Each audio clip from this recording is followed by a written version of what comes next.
నెల్లూరు నగరంలోని వైసీపీ జిల్లా కార్యాలయంలో వైఎస్ఆర్సీపీ రాష్ట్ర అధికార ప్రతినిధి మందల వెంకటశేషయ్య సంచలన విలేకరుల సమావేశాన్ని నిర్వహించారు. తెలుగుదేశం పార్టీ అభ్యర్థిగా పోటీ చేసినటువంటి సోమిరెడ్డి చంద్రమోహన్ రెడ్డి డబ్బులు పంపిణీ చేశారని చెప్పి మాట్లాడడం, అసలుకి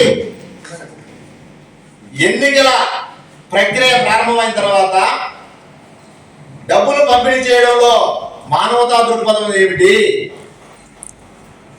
ఏదైతే నీ మనసులో డబ్బులు పంపిణీ చేసి ఓట్లు వేయించుకోవాలని చెప్పి ఒక దుర్మార్గమైన ఆలోచనతో చేసి అక్కడ గిరిజనులకి నువ్వు నేరుగా డబ్బులు పంపిణీ చేస్తున్నటువంటి విషయాన్ని వీడియోలు కూడా బయటకు వచ్చాయి.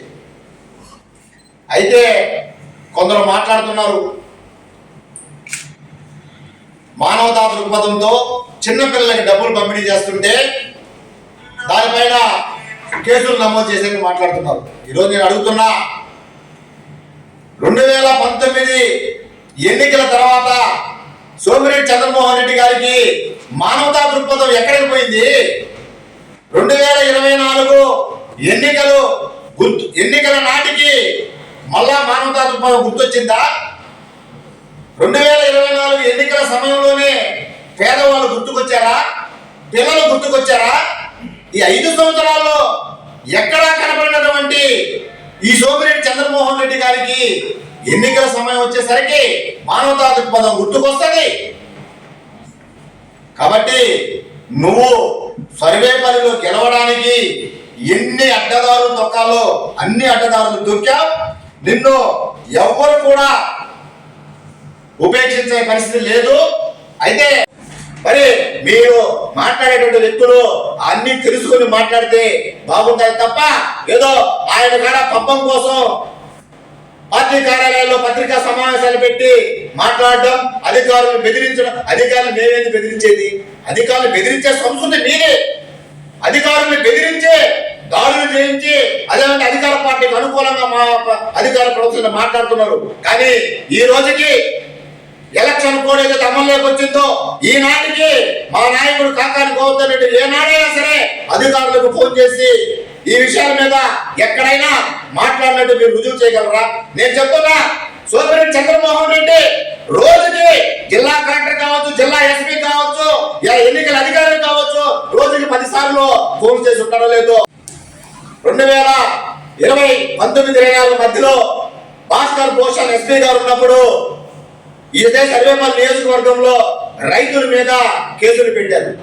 రైతుల మీద కేసులు పెడితే ఆ రోజు మా నాయకుడు కాకాని గోవర్ధన్ రెడ్డి గారు భాస్కర్ భూషణ్ గారిని పత్రికా సమావేశంలో గట్టిగా మాట్లాడి ప్రభుత్వంతో కూడా మాట్లాడి 24 గంటల లోపలే ఆ కేసులని ఎత్తివేయించాడు తప్ప అవి మానవతా దృక్పథం అంటే మానవతా దృక్పథానికి అర్థం లేని మాటలు మాట్లాడడం ఈ యొక్క తెలుగుదేశం పార్టీ నాయకుడికి చెల్లుబాటు అవుతుందని చెప్పి సందర్భంగా. అలాగే ఈ యొక్క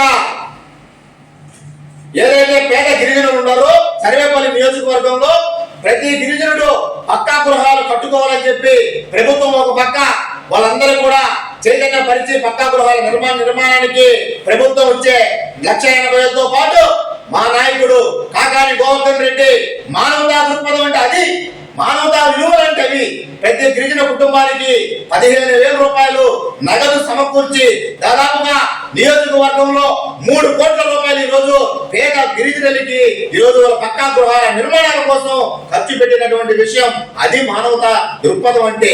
ఎన్నికలప్పుడు జోబీలో నుంచి తలా 2,000 రూపాయలు ఇచ్చి ఆ ఓట్లు నాకేమనడం అది మానవతా దృక్పథం కాదు, స్వార్థం. నేను చెప్పింది అబద్ధమా నిజమా అనే విషయానికి సంబంధించి సోమిరెడ్డి చంద్రమోహన్ రెడ్డి గారి ఫోన్ కాల్ డేటాలు ఇస్తే ఇవన్నీ కూడా బయటకు వస్తాయి. ఆ రోజు నుంచి ఈ రోజు దాకా మా నాయకుడు ఎన్నికల ప్రచారంలో తన పని తాను చేసుకుపోయాడు తప్ప ఎక్కడ ఇది కూడా బయటికి సోషల్ మీడియాలో డబ్బులు పంపిణీ చేసుకునే విషయం బయటకు వస్తే దాని మీద ఫిర్యాదు చేశాం తప్ప ముచ్చటగా 3వసారి కాకాని గోవర్ధన్ రెడ్డి చేతిలో ఓడిపోవడం ఖాయం. రేపు 4వ తేదీ జరిగేటువంటి ఎన్నికల్లో సాయంత్రానికి 3వసారి ఓటమితో సోమిరెడ్డి చంద్రమోహన్ రెడ్డి రాజకీయ జీవితం ఈ యొక్క నెల్లూరు జిల్లాలో సర్వేపల్లి నియోజకవర్గంలో ముగిసిపోవడం తథ్యమైన సందర్భంగా మీ అందరికి తెలియజేస్తున్నా. దాంతో పాటు నీ ఇష్టానుసారంగా అధికారులను బెదిరిస్తావు. ఎవరైతే నాయకులు నిన్న ముత్తుకూరు మండలంలో పైనాపురం గ్రామంలో గిరిజన కాలనీలో ఒక గిరిజనుడిని కొంతమంది కొట్టడం జరిగింది. దానికి సంబంధించి ఈరోజు పేపర్లో వైకాపాకు ఓటు వేసిన దానివల్ల గిరిజనుల మీద దాడి వేశారు, గిరిజనులపై దాడి చేశారని చెప్పి వైకాపా ఓటు చేశారని చెప్పి ఈనాడు పేపర్ వాళ్ళు రాయడం జరిగింది. ఇది ఎంత నీచంగా ఉందంటే తెలుగుదేశం వాళ్ళు తాగుపోతూ తనకు అలవాటు పడి వాళ్ళ మీద కొట్టి వాళ్ళని గందరగోళం చేసి వాళ్ళని ఒక ఎస్టీఎన్ కూడా చూడకుండా వాళ్ళ మీద దాడి చేసే సందర్భం తెలుగుదేశం వాళ్ళు. జెండా వేసుకొని ఉన్నాడు, కండ వేసుకొని ఉన్నాడు. ఈయన నిన్న కొట్టింది ఎవరిని? ఆ అబ్బాయి. వాళ్ళు కూడా ఎవరంటే వాళ్ళు కూడా తెలుగుదేశం అభిమానులే. ఎవరు? వాళ్ళు కొట్టుకొని తాగకుండా వాళ్ళ దగ్గర తాగుతూ వాళ్ళ గిరిజన కాలనీ పక్కన వాళ్ళు కొట్టుకొని వైకాపా చెప్పడం ఎంత సంబంధించిన అనే నాయకత్వం ఏం చేస్తుంది? ఇంత నిజంగా దిగజారుతున్నారంటే ఇలా విషయాలన్నీ ఇట్టే ఉంటాయి. దీన్ని ఖచ్చితంగా ఈ జిల్లా యంత్రాన్ని కూడా దృష్టిలో పెట్టుకొని విచారణ జరిపించి ఎవరు జరిపించారనేది మీద వాళ్ళ మీద కఠిన చర్యలు తీసుకోవాలని నేను పత్రికాముఖంగా కోరుతున్నాను. మీకు గాని ఈ వీడియో నచ్చితే లైక్ చేయండి, షేర్ చేయండి, సబ్స్క్రైబ్ చేయండి. మరిన్ని వీడియోల కోసం గంట సింబల్ని ట్యాప్ చేయండి.